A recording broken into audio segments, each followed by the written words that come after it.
Bismillahirrahmanirrahim. Assalamualaikum warahmatullahi wabarakatuh. Selamat pagi anak-anak, semoga semuanya selalu sehat walafiat. Ya, untuk hari ini adalah agenda agama pertemuan 2 kelas 10. Ini insya Allah untuk materi hari ini adalah berkenaan mengenai jangan mendekati zina. Nah, zina itu apa? Sebenarnya kita sebagai umat manusia adalah umat yang memang diciptakan oleh Allah Subhanahu wa Ta'ala dengan beribu-ribu kelebihan.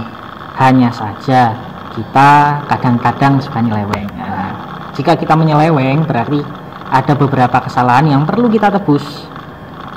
Nah, ini adalah suatu penyelewengan yang luar biasa. Dalam syariat Islam itu sangat tidak dianjurkan untuk melaksanakannya, yaitu perbuatan zina. Nah, ini adalah kompetensi dasar 3.2 dan 4.2. Yang kemarin 3.1, sekarang 3.2. Materi hari ini adalah berkenaan tentang surat Al-Isra ayat 32 dan surah An-Nur ayat 2. Ini berkenaan mengenai apa? Yaitu larangan pergaulan bebas dan perbuatan zina. Karena apa kok zina ini dilarang? Karena zina dapat merusak tatanan keturunan. Jadi misalkan kok kita ingin keturunan yang baik, berarti kita harus memulai dari kita dengan perbuatan yang baik. Tapi kalau kita melaksanakan yang namanya zina ini, maka secara tidak langsung kita sudah merusak ekosistem keturunan kita sendiri. Nah, insya Allah kita juga akan mempelajari bagaimana cara membacanya surah Al-Isra ini dan surah An-Nur ini. Indikatornya penyebutan hukum bacaan tajwid. Nah, ini kenapa kalau kita perlu menggunakan ilmu tajwid? Karena kalau kita tidak menggunakan ilmu tajwid, kita tidak dapat memaksimalkan bacaan kita untuk sesuai dengan kaidah yang ada. Salah sedikit membaca maka berbeda artinya. Siswa dapat menganalisis serta hadis ihwal larangan pergaulan bebas dan perbuatan zina dalam kehidupan sehari-hari. Ya, semoga saja kita yang menyimak video ini, khususnya ya umumnya untuk seluruh masyarakat Indonesia dan untuk seluruh dunia, semoga saja semuanya bisa menjadi orang-orang yang terpilih secara keturunannya menjadi baik serta dijaga oleh Allah Subhanahu wa Ta'ala. Karena orang yang melaksanakan zina sepertinya akan ada takzir, akan ada hukuman yang kita sendiri tidak tahu apa hukumannya. Bisa jadi suatu nikmat, bisa jadi suatu azab. Karena nikmat juga bisa menjadi azab. Indikatornya ini bisa dibaca sendiri. Siswa dapat membaca surah Al-Isra dan surah An-Nur sesuai dengan kaidah tajwid dan makharijul huruf. Nah, kalau dibacanya dengan tajwid dan makharijul huruf yang tepat, maknanya pun insya Allah tepat. Tujuan pembelajaran hari ini adalah siswa diberikan kesempatan untuk mengkaji tentang dalil larangan pergaulan bebas dan perbuatan zina, serta diharapkan dapat mengerti, memahami, menjauhi perbuatan bebas dan perbuatan zina. Apa yang membedakan manusia dengan yang lain? Yaitu akal. Hewan tidak diberikan akal oleh Allah Subhanahu wa Ta'ala. Tumbuhan tidak diberikan oleh Allah Subhanahu wa Ta'ala akal. Jadi manusia diberikan akal. Jadi kenapa kok hewan itu secara bebas beranak pinak, berhubungan bebas, lalu mereka tidak diberi hak? Karena mereka tidak diberi akal. Nah, kita sebagai makhluk yang diberi akal oleh Allah Subhanahu wa Ta'ala, kita usahakan untuk menjaga akal ini agar bagaimanapun kita sebagai manusia tetap menjaga kodrat kita, sekaligus membawa kebanggaan dari Allah Subhanahu wa Ta'ala untuk menjadi khalifahnya di muka bumi ini.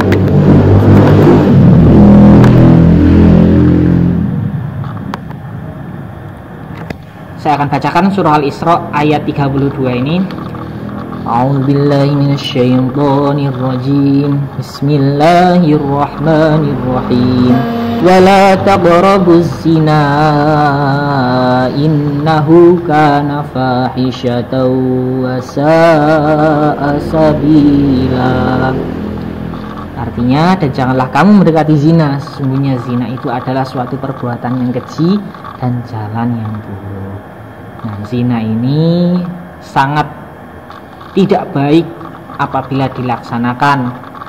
Suatu hal bila ada larangan berarti ada kemanfaatan bila kita menjauhinya. Nah, nanti next slide akan ada beberapa manfaatnya. Ini mohon disimak, diusahakan untuk ditulis di bukunya masing-masing, diusahakan untuk menandai beberapa hukum tajwid yang ada di dalam ayat ini serta ayat selanjutnya. Masuk ke surah An-Nur ayat 2.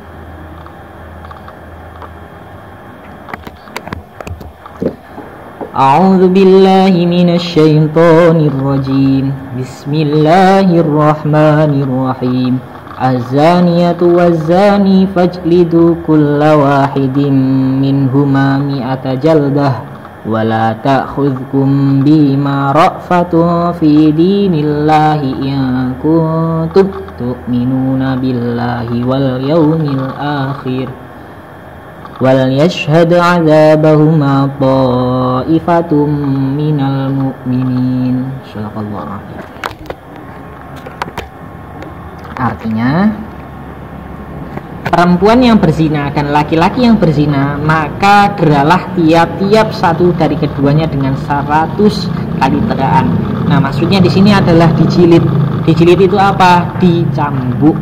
Ini adalah syariat Islam yang mana bila mana berzina maka akan dicambuk. Kenapa kok dicambuk? Guna nanti membebaskan dia dari hukuman ketika di alam barzah dan di yaumul qiyamah. Dan ini juga sangat luar biasa dihindari ya, karena memang takzirnya luar biasa berat.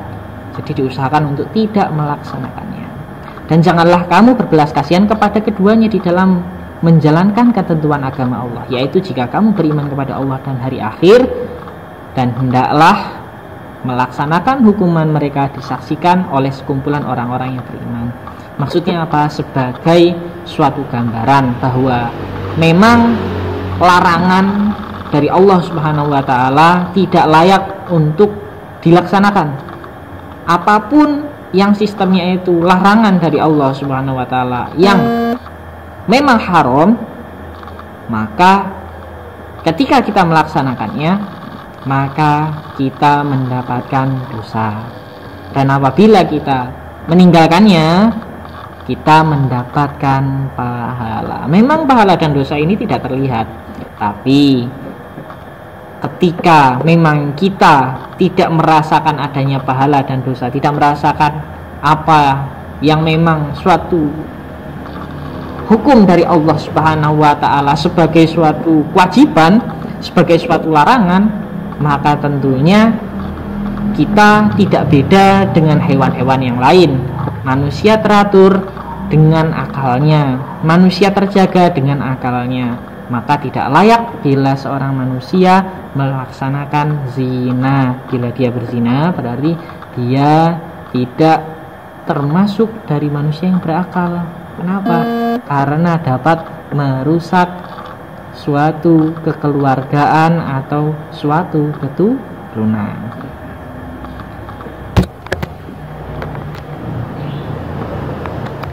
Sekarang kita masuk ke hadisnya ya. Rasulullah Shallallahu Alaihi Wasallam, Allahumma sholli wa sallim wa barik alaihi, pernah bersabda, "Idza zana ar-rajulu kharaja minhul iman, kana alaihi kadzullah, fa idzan qata'a raja'a ilaihil iman." Maknanya, jika seseorang berzina, maka iman itu keluar dari dirinya, seakan-akan dirinya sedang diliputi oleh gumpalan awan di atas kepalanya. Jika dia lepas dari zina, maka iman itu akan kembali kepadanya. Kita bersyariat, yaitu syariat Islam. Nah, Islam memiliki tahapan. Kita beragama memiliki tahapan. Yang pertama adalah Islam. Apa? Islam. Ketika kita sudah menata syariat Islam kita, insya Allah di hati kita sudah tertanamkan diri yang namanya iman. Jadi tatanannya yang pertama adalah Islam dulu, yang kedua adalah iman, dan yang terakhir ketika memang iman ini sudah melekat di hati, sudah menjadi tatanan hidup kita, sudah meyakini bahwasanya Allah Subhanahu wa taala selalu mengawasi kita, maka yang ada adalah ihsan. Apa? Ihsan.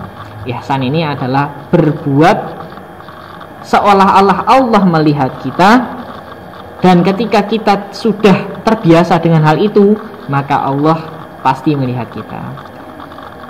Ini jelas di dalam hadis Rasulullah SAW juga,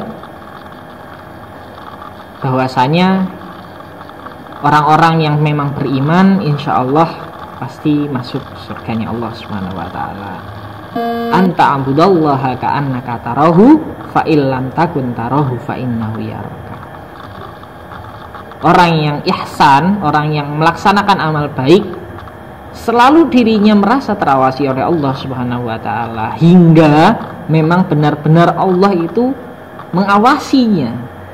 Jadi tidak rugi bagi orang-orang yang melaksanakan ibadah baik atau melaksanakan suatu hal baik. Karena apa? Allah selalu mengawasinya. Dan juga ketika kita melaksanakan hal-hal yang negatif, tentunya akan tercipta rasa malu untuk melakukannya. Kenapa? Dikarenakan kita sudah merasa diawasi oleh Allah Subhanahu wa taala. Ini hadis yang nomor 1 ini adalah riwayat Abu Daud dan Imam Tirmidzi. Selanjutnya, hadis yang kedua dari Abu Hurairah radhiyallahu anhu, dari Nabi SAW, beliau bersabda, salasatun la yutakallamuhumullahu yaumal qiyamah wala yuzakkihim wala yanzuru ilaihim walahum adzabun alim, syaikhun zani wa malikun kadzabun wa ailun mustakbirun. Maknanya 3 jenis manusia yang tidak diajak bicara oleh Allah Subhanahu wa taala pada hari kiamat nanti, dan tidak pula Allah mensucikan mereka, dan tidak pula Allah memandang mereka.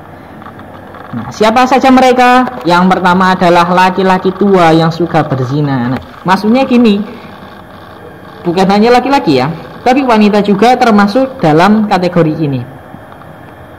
Kenapa kok dikatakan laki-laki tua yang suka berzina? Karena yang muda pasti tua. Jadi ketika masa mudanya memang pernah berzina, atau sering berzina, atau bahkan sudah alhamdulillah istiqomah berzina, maka dia secara otomatis akan menjadi orang tua. Karena yang muda pasti tua, entah itu laki-laki entah itu wanita. Yang kedua adalah seorang raja pendusta. Nah, maksudnya penguasa yang tidak memberikan solusi yang baik. Pendusta itu suka bohong. Nah, ini bagi orang-orang yang memang termaktub yang kedua ini bahaya juga ya. Diusahakan kita nanti sebagai orang-orang yang menjadi pemimpin, insya Allah kita hindari dusta. Nah, jangan ada dusta lah. Dan orang-orang miskin yang sombong, udah miskin sombong bijal. Jadi ini yang ketiga ini, orang miskin yang sombong, jadi merasa bahwa Allah Subhanahu wa taala tidak adil juga, itu adalah sombong. Dan makna miskin itu ada banyak. 1 miskin dunia, 2 miskin akhirat. Miskin dunia berarti memang tidak memiliki apa-apa di dunianya, namun tidak merasa butuh juga, tidak merasa butuh kepada Allah, tidak menghormati tatanan masyarakat, meskipun dia orang yang tidak mampu. Nah, diusahakan, karena memang kita semua miskin. Kenapa kok saya katakan semua orang itu miskin? Karena semua yang ada di dunia ini adalah milik Allah. Kita berdurasi waktu, suatu saat kita pasti meninggal. Jadi kita semuanya adalah orang miskin. Sekaya apapun Anda, saya yakin ketika Anda meninggal, harta itu akan dimiliki oleh orang lain yang masih hidup. Dan yang maha hidup hanya satu, yaitu Allah Subhanahu wa ta'ala. Jadi diusahakan, ini bukan hanya untuk orang miskin saja ya, orang biasa pun, orang punya pun akan memiliki sifat sombong, dan sombong ini diusahakan untuk dihindari. Oke, kita masuk ke zina. Ini ada apa ini?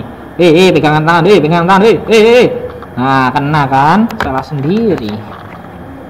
Itu tadi adalah gambaran dari step-step zina. Zina itu berawal dari mata turun ke hati.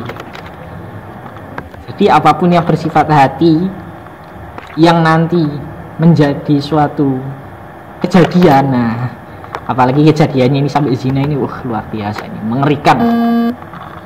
Saya harap anak-anak semuanya bisa menghindari, atau misalkan memang masyarakat atau komunitas yang ada di sekitar kita itu memang seperti itu, ya diusahakan kita banyak-banyak berdoa kepada Allah Subhanahu wa taala agar dijaga olehnya. Pengertian zina ini saya ngambil dari kitab Yaqutun Nafis ya. Kitab definisi-definisi miliknya ulama Syafi'iyah, dikarang oleh Habib Zain bin Ibrahim bin Smith. Saya kaji ketika saya di Karawang. Insya Allah pengertiannya demikian. Wallahu a'lam bimuradi. Bismillahirrahmanirrahim. Zina adalah maksudnya hasyafah, kelamin laki-laki asli. Maksudnya asli ini bukan khunsa. Jadi memang benar-benar ada khunsa, itu benar-benar ada. Jadi manusia berkelamin ganda dan dua-dua kelaminnya itu berfungsi semua. Jadi kelamin prianya berfungsi, kelamin perempuannya berfungsi, memang memiliki kelainan. Tapi memang Allah Subhanahu wa taala ciptakan gunanya untuk apa? Karena memang Allah Maha Segalanya, itu mencerminkan bahwa kita manusia adalah makhluk yang lemah. Mukallaf itu sudah baligh, sudah akil. Baligh itu sudah cukup umur, akil itu berakal. Jadi kalau memang sudah baligh, sudah umur 15 tahun, atau sudah keluar mani, atau sudah haid bagi wanita, berarti sudah disebut mukallaf. Atau sebagian dari hasyafah itu ya kelamin pria itu. Ini dalam syariat Islam ya. Jadi kita enggak, ya kalau makna seperti ini insya Allah enggak jorok. Ke dalam farji, kelamin wanita asli. Nah, kenapa kalau saya sebut wanita asli? Karena ada potensi khunsa ataupun yang lainnya. Jadi khunsa itu memang kelamin ganda itu luar biasa, bisa jadi seorang laki-laki ketika siang, bisa jadi seorang wanita ketika malam, tapi memang punya dua kelamin. Mengerikan. Dan memang itu ciptaan Allah ya, jadi kita jangan sampai menghinanya juga, karena menghina sesuatu ciptaan Allah berarti kita menghina penciptanya juga. Yang diharamkan. Nah, ketika seorang laki-laki dan seorang perempuan belum menikah, maka statusnya adalah mahram. Apa? Mahram. Tapi diharamkan ini bisa menjadi halal ketika dinikah.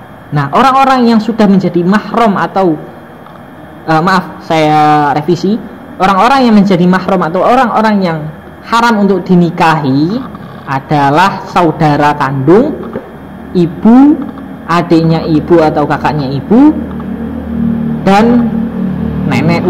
Ini nenek-nenek ini siapa ini? Ataupun yang lainnya. Jadi ini adalah suatu pengertian yang luas, tapi sedikit saya persempit bahwa ketika hubungan tanpa status kehalalan, maka hubungan tersebut atau zina tersebut dihukumi haram. Tapi kalau memang sudah akad nikah, sudah sah menjadi istrinya, sudah sah menjadi suaminya, maka halal dari pasangan tersebut ataupun selainnya. Nah, ini sedikit saya gambarkan ya, bahwasanya kita sebagai manusia kadang-kadang punya keinginan yang luar biasa. Ada kambing misalkan lewat, ini pria, ini contoh bagi pria, ada kambing lewat, ternyata nafsunya sama kambing. Wah, ini berarti tetap zina. Ataupun wanita. Nah, wanita pun sama dengan hayawan ataupun dengan yang lainnya. Ketika kok memang masuk ke dalam farji ataupun masuknya hasyafah, berarti hukumnya haram. Disebutnya adalah zina. Nah, ini perlu sedikit diperhatikan, perlu sedikit bukan sedikit lagi, ini wajib dimaksimalkan ya. Selanjutnya adalah perlunya menghindari zina. Zina adalah perbuatan yang sangat dilarang, bahkan sangat dilaknat oleh Allah Subhanahu wa taala. Begitu pula bagi orang yang bahkan mendekati zina. Oleh sebab itu, orang yang mendekati atau bahkan melakukan zina mendapat azab yang amat pedih. Ini luar biasa mengerikan ya. Orang-orang yang berbuat zina mungkin tidak ditakzir sekarang, tapi biasanya wilayahnya pun kena, yang tidak melakukan pun kena. Jadi saya minta untuk teman-teman perlunya berdoa banyak-banyak kepada Allah Subhanahu wa taala, karena iyyaka na'budu wa iyyaka nasta'in. Tidak ada kekuatan untuk melakukan ibadah dan tidak ada cara untuk menghindari maksiat, kekuatan untuk menghindari maksiat juga kecuali dari Allah Subhanahu wa taala. Selanjutnya ini manfaat menjauhi zina. Nah, tadi pertama saya sudah sebutkan manfaat menjauhi zina di sini. Yang pertama adalah terjaga keturunannya. Keturunan yang seperti apa? Keturunan yang insya Allah menjadi orang-orang yang baik. Saya yakin sekali ketika orang tua memiliki anak, pengennya anaknya menjadi orang baik, meskipun orang tuanya ya maaf kurang baik, tapi orang tua dimanapun pasti mengharapkan sesuatu yang baik dari anaknya. Salah satunya adalah terjaga keturunannya. Jadi kita ketika sudah menjauhi zina, insya Allah keturunan kita menjadi keturunan yang terjaga. Next, terjaganya martabat dan harga diri. Di mata masyarakat, orang-orang yang berzina, dan di mata Allah juga orang-orang yang berzina tidak dianggap. Orang-orang yang melakukan amal yang tidak baik tidak dianggap. Jadi saya minta untuk teman-teman tetap doa yang baik-baik serta ikhtiar juga yang baik-baik, karena doa adalah angka 0 dan ikhtiar usaha kita adalah angka 1 sampai angka 9. Kita hanya berdoa saja tanpa kita berusaha, berarti yang ada adalah 0 besar. Selanjutnya adalah terjauhkan dari azab Allah Subhanahu wa taala. Ya insya Allah, dan saya sangat yakin sekali, bila kita sudah ikhtiar untuk menjauhi zina, insya Allah adab dari Allah Subhanahu wa taala, baik itu untuk pribadi kita ataupun untuk masyarakat di sekitar kita, akan sedikit diminimalisir atau bahkan dihilangkan oleh Allah Subhanahu wa taala. Selanjutnya ini yang paling terakhir, ya semoga saja kita dimasukkan oleh Allah Subhanahu wa taala di surganya, karena memang kita sudah berusaha semaksimal mungkin untuk menjalankan syariat Allah Subhanahu wa taala, yaitu menjauhi zina. Kenapa kok saya katakan syariat? Karena amar ma'ruf nahi munkar. Difahami keempat titik ini.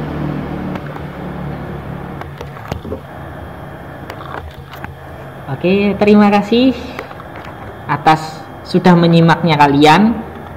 Saya berdoa kepada Allah Subhanahu wa taala untuk tetap menjaga kita semua dalam kesehatan, dalam kebaikan. Ya kalau misalkan pas hatinya nggak baik, ya mohon dijaga dengan baik-baik saja. Karena hati itu tempatnya akal dan nafsu. Kalau akal yang memegang hati itu, insya Allah akan lebih baik untuk menjadi orang yang baik. Tapi kalau nafsu, ini mengerikan sekali ini. Siapapun kalau sudah terkendalikan oleh nafsu, harta, tahta, dan wanita, wanita lagi. Bagi wanita ya pria berarti. Nafsu itu bisa mengendalikan dengan jalan yang tidak baik. Mohon untuk selalu menjaga keseluruhannya. Semoga semuanya sehat, ilmunya dapat bermanfaat, serta dapat berbakti untuk masyarakat. Wallahul muwaffiq ila aqwamit thoriq. Wassalamualaikum warahmatullahi wabarakatuh.